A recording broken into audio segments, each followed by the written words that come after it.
Hello, my name is Renee L. Rose. I'm the founder of Explore Art Talk. With Explore Art, our featured guests, we have meaningful conversations celebrating artistic and cultural diversity that makes our world extraordinary. So sit back, relax, and check out our content. Thank you for joining us today.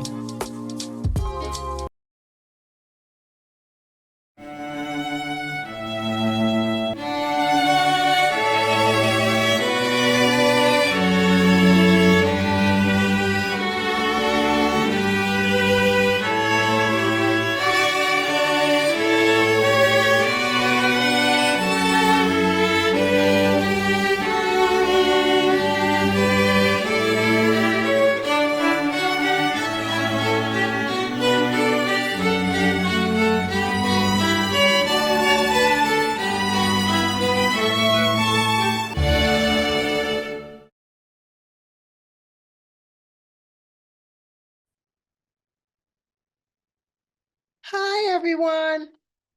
I'm Renee Rose. Today at Explore Art Talk, we're going to be interviewing John Holt. There you are. Okay, can you hear me? John, I see you and I hear you. In my cold studio, it's freezing. Oh, really? Why is it so cold?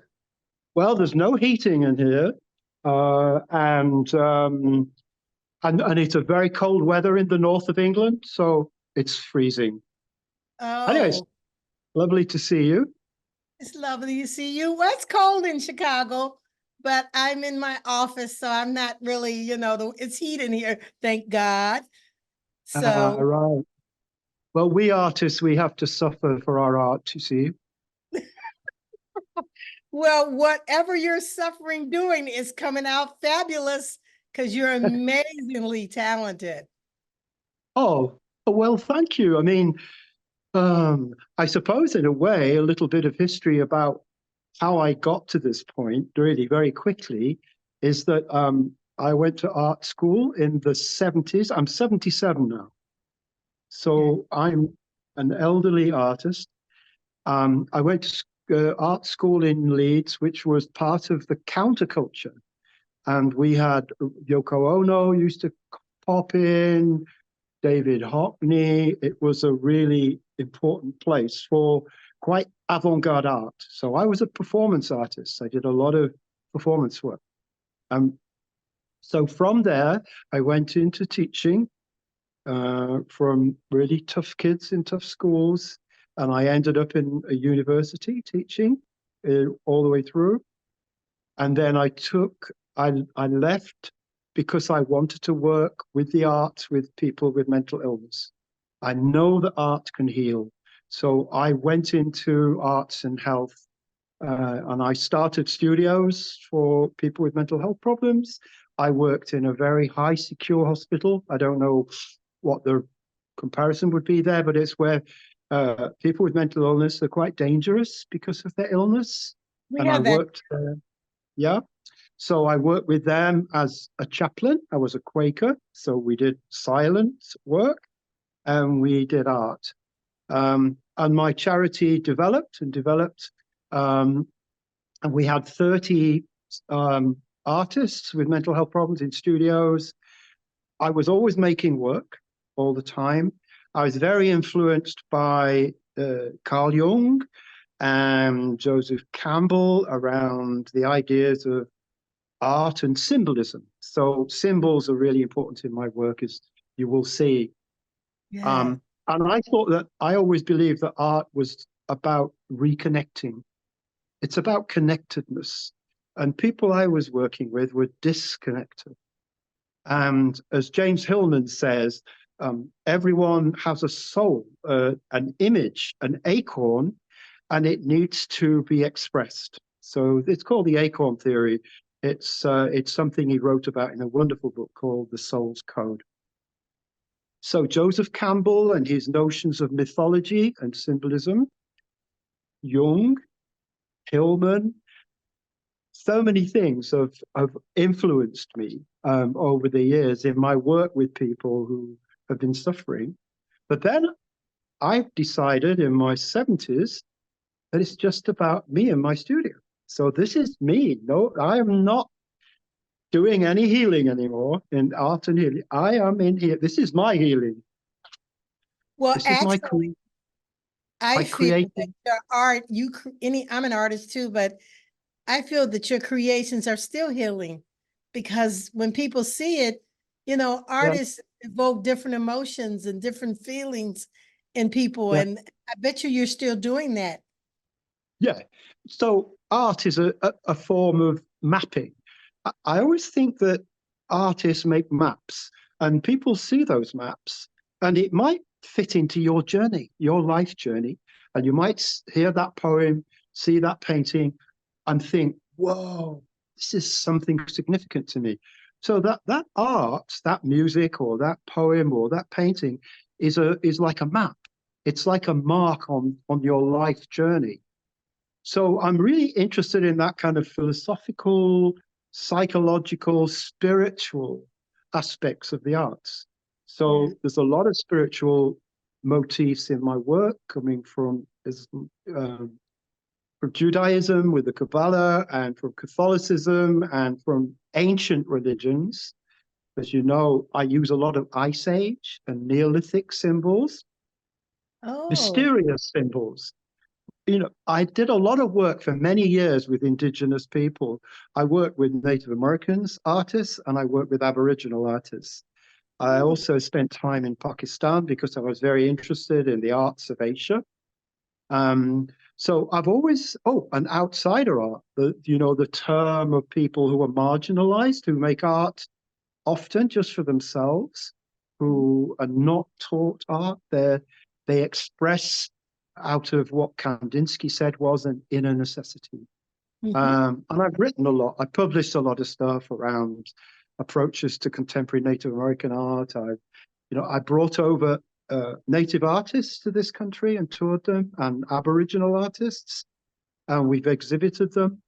Yeah, so it's always been notions of otherness. I've always been interested in the other, in non-mainstream, not Yeah. in the white male canon. Always interested in those in the margins or people who have been marginalized, you know. So Native Americans have struggled to be accepted as artists. They were told that their work was not good enough for many years, the same with Aborigines. They were exploited Mm. by ruthlessly bought their paintings and sold them in Berlin for lots of money. So there's a political dimension as well, around my writing and my work. So yeah, so those are the areas that my life has covered really. Could you explain or go into detail more about your work with the different groups, the Aborigines and the Native Americans? Okay, yeah. Well, what the Native American thing was that I was interested in their contemporary voice. I wasn't, sure. I love all that, beautiful beadwork and all the carvings. My wife Kim is from Seattle. I've been to seen the beautiful carvings there. But what I was interested in is their voice now. How are they, the contemporary artists? And I nearly got an exhibition in London. I got money from Hydro de Quebec and also from the Canadian government to put on a show at the Haywood Gallery. But it Wow. didn't come off because, it fell on the stony ground, I think, of anthropologists. They somehow it was sabotaged. Um, with the Aboriginal artist, I made good friends with an Aboriginal artist, and she came over, and I took her to sacred sites in England, stone circles and sacred places, but What? right back from the kind of Ice Age symbolism, Neolithic that I use. Um, she was fascinated by those spaces and gave me an insight as an Aborigine, as the same way that Monica King, who was from Santa Fe, who's a native artist, gave me as well about what our sacred spaces, those circles and those standing stones, what they mean in terms of their reading of them. So um, I wrote a piece for Yale University Press about how British educationalists could approach Native American art. It was called Art for Earth's Sake, and that was published by Yale in a book. It was a chapter which I was quite proud of. I've written a lot about art and mental health. There's a, a chapter called Creativity as the Immune System of the Mind and the Source of the Mythic, which takes the idea that creativity, given a chance, will begin to heal. Well, you need the circumstance, you need the conditions, you need the love, you need the materials, you need the space. And then people will start to explore language, visual language. They will begin to draw and paint and sculpt and make things but they don't want to feel judged. You know, the trouble is art can be very elitist, and I really don't like elitism. It puts True. people off, it denies people, people with learning difficulties think I'm not good at art, and it's ludicrous. So I know that Explore Art, I love the diversity of what you are doing. I think that's fantastic. Thank Um, you. Thank you. all those amazing range of people making art and how you're welcoming the voices that they produce. So yeah, so I don't like elitism. I like there to be art is for everyone. You know, it's something. Yes, It's to be explored. Explore art. exactly. Um, I believe that the reason why I'm doing what I'm doing, because I believe, like you believe, art is healing. And art to me is an expression of mankind that's left in history about where we are and who we are. It helps you be more accepting about what's in the world. It helps you learn about what's in the world. I think Yeah. if you get to know that piece of us being human beings expressing ourselves like that, Mm, there would be less conflict in the world. People would be more accepting to cultures and yeah. embrace it. It's like a And, blessing that we have all these, variety of yeah. unique Yeah. people in the world. And that's where God made it, I believe. And we're to Yeah. embrace that and explore that. Yeah. Well, you can see this is a circle of protection behind me here. This Wow. one of my pieces, which has got lots of symbols of healing within it. Um, and do you know people have been making people before they were humans, the Neolithic, the people that they made art. People in caves made art. That always that art was about a meaning beyond itself, Mm, into a spiritual realm, into mm, another realm, yeah.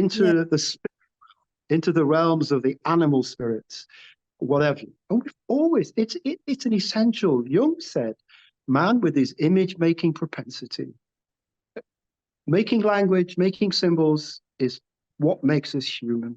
Yes. Yes.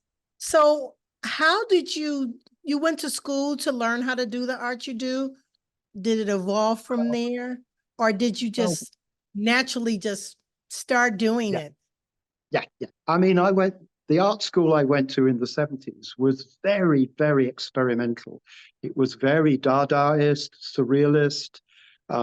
There were lots of American, Canadian artists who were doing quite avant-garde. So that was the beginning of things. As I say, Yoko Ono would come and she'd give us a talk and, she'd look at our work. And I had some work in the Washington Post way back in the 70s, some of the things I was doing. But then it gets to a point, my work has always been quite ritual, Mm, spiritual, ritual based. I like that. Um, but then, you have to live. So I went into teaching and worked in really tough areas with tough kids. Loved it. Absolutely loved it. Did you teach art And yeah, when you Oh, yeah, wow. yeah. Then I went from there to the Arts Council. So I worked on projects taking really international artists into schools. And then I went to a university college and taught inter arts and fine art, visual language.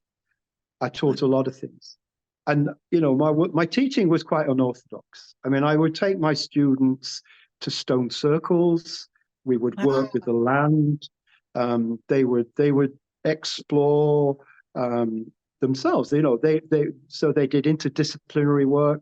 So it was quite experimental work, but quite I took them to alternative communities so that they would see that there's often another way of living, not just the capitalist way. You know. Right. Um, so then, as I say, I got to the University of Leeds, and I didn't like the elitism of that. I just wanted to go and work with people who were damaged, people who had been, who were struggling. We're So more. that's when I started my studios called AIM, Artists in Mind, and we gave all these artists a studio, materials, mentoring by professional artists. We did meditation together, exhibited together, and it transformed people's lives. I mean, I put it bluntly, some people didn't commit suicide because they found art. They found meaning. Like Mm, Jung said, go and find meaning, go and find a purpose. What is yes. your purpose? So Yes. people who have been told they were no good, they had no value, suddenly thought, I have value. I make this lovely work. I make these paintings. Yes. I made this film. I made this Yes. photography. So I did that for 18 years, at the same time working in the secure hospital. But I've always made work. I've exhibited in London maybe 30 years ago. I've always ticked over with my work until now. One of the things that really influences me is Taoism. Now, Taoism is about flow and fluidity, and Mm, Qi is creative energy. It's the energy of our creativity. And I started to look at flow and water and how art is when you're in the flow. There's a term uh, in the flow, which is yes. I can't pronounce his name. He's a psychologist, and he says that when you're in the flow, there is no future and past. You are Right. in the moment. The That's the only brain, be. and they've done work, I think, at Johns Hopkins University in the States, where they've looked at people's brains while they're being creative, and the brain works differently when you're absorbed, when you're Yes. making that thing, when you're Yes. painting, when you're sewing, when you're Yes. knitting, when you're doing something creative, the brain works differently. And so I was working with murderers and people who had done terrible things, who had got so much violence in them.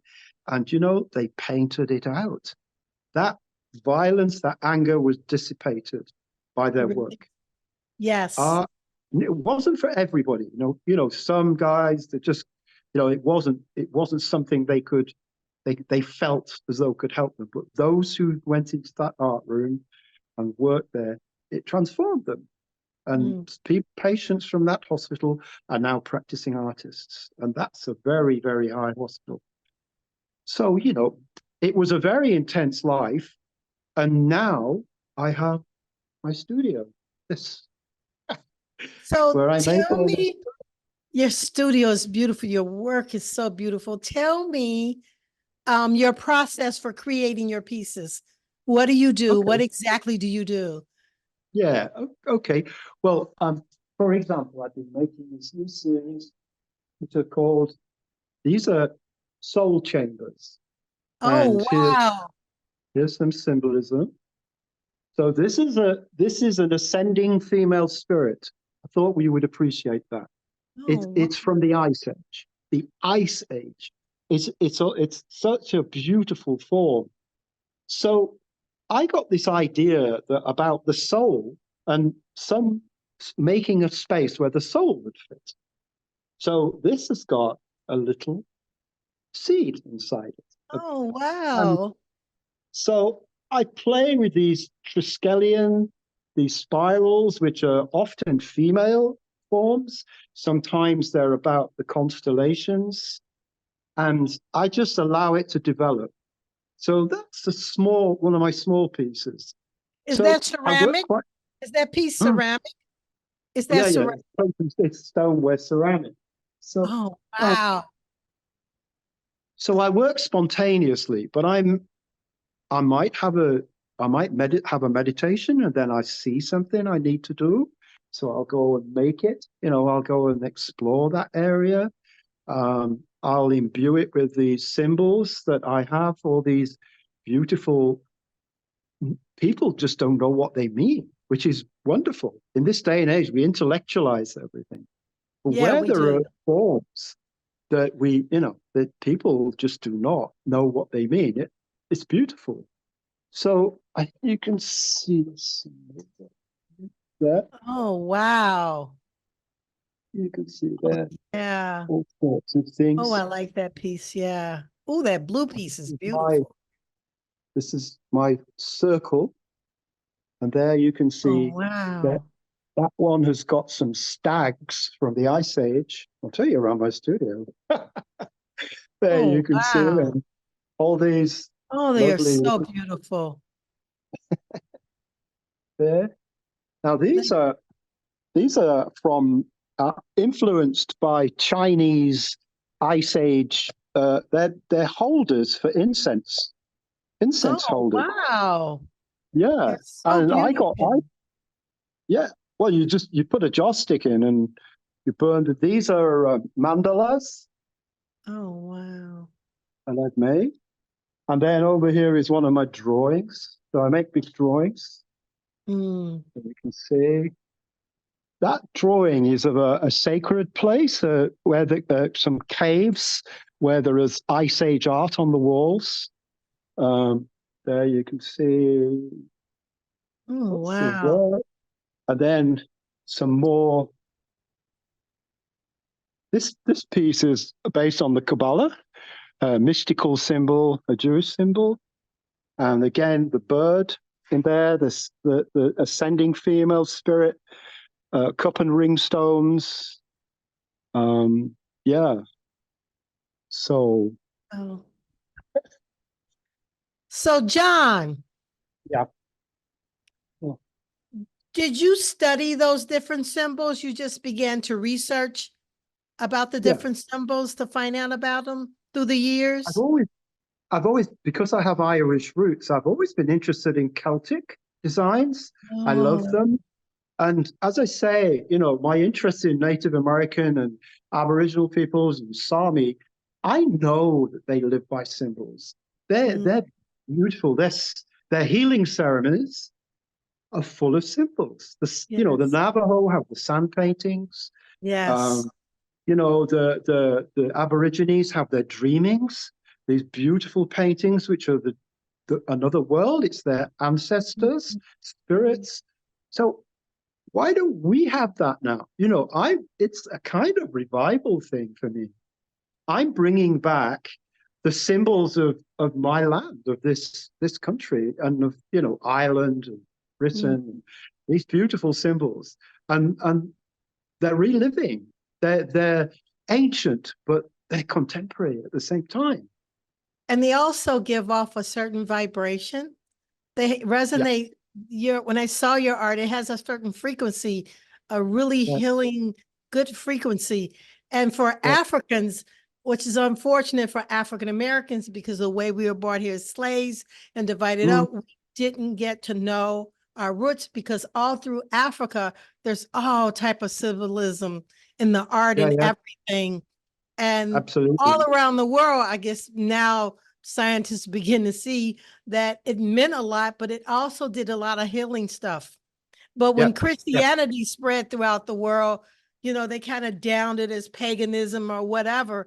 But yeah, I've always read about it, and because yeah, I'm a very spiritual person, it means a lot. It resonates yeah, certain energy, and yeah, it brings certain things out of people.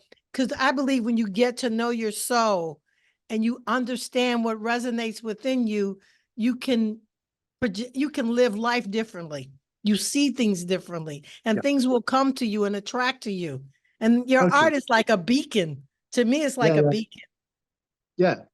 So these archetypes, as Jung would have it, of the collective unconscious, they're timeless, and he said they Yes. reside deep within all of us.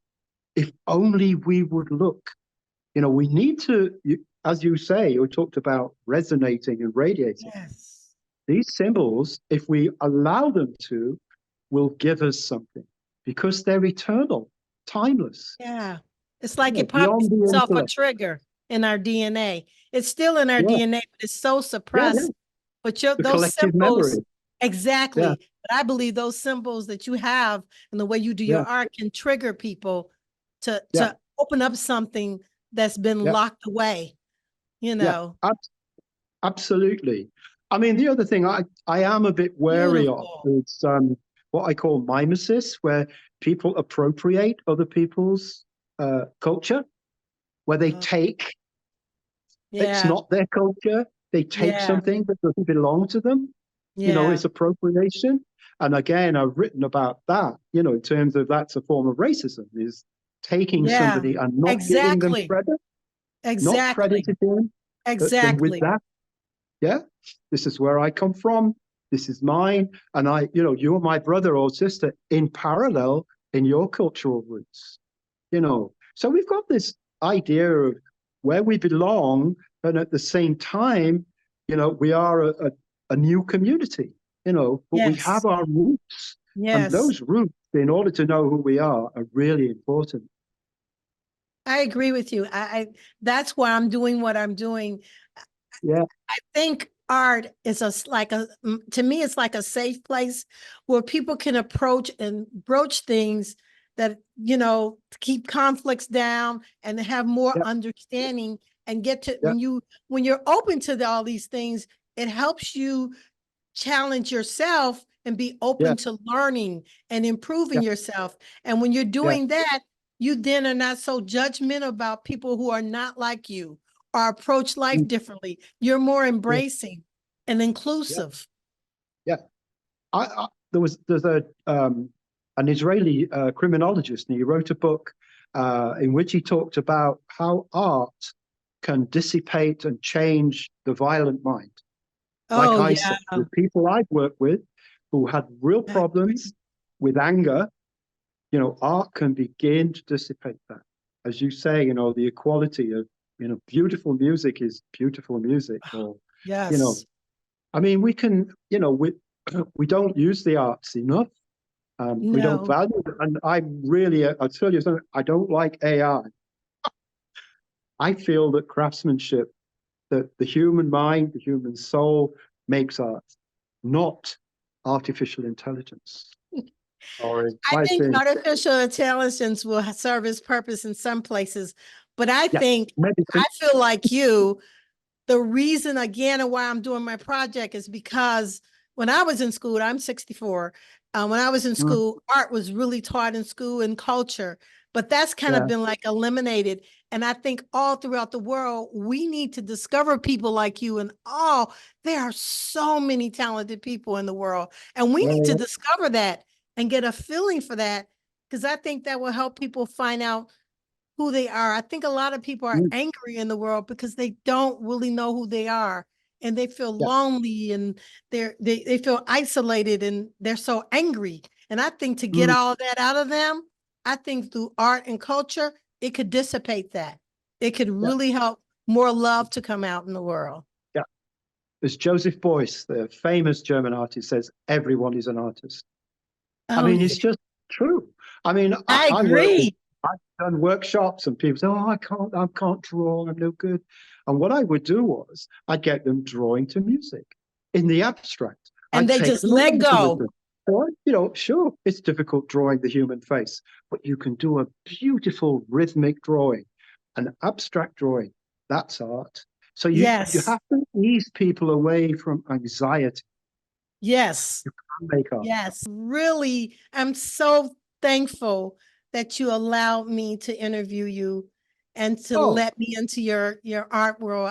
I think this is yeah, going to be an absolutely amazing magazine piece because right. people will learn about why you do what you do. Yeah. Yeah, and I want people to realize that art is healing. It's universal. It's something that can change lives. It enriches our lives. It's mythological. It's mapping.